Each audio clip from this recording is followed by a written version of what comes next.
أعوذ بالله من الشيطان الرجيم.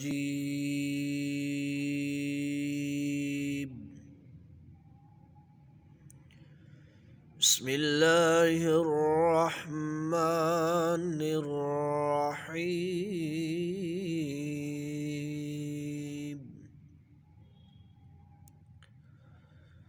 إن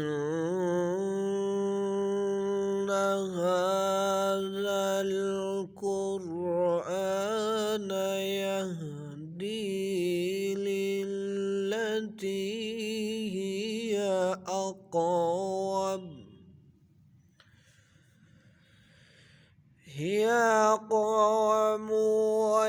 ويبشر المؤمنين الذين يعملون الصالحات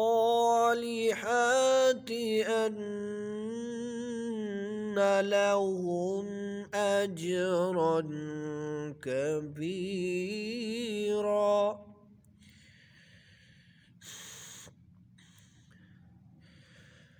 وأن الذين لا يؤمنون بالآخرة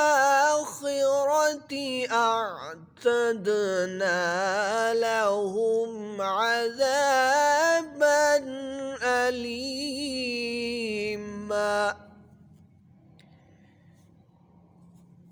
ويدعو الإنسان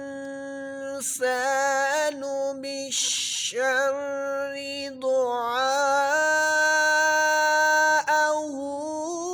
بالخير،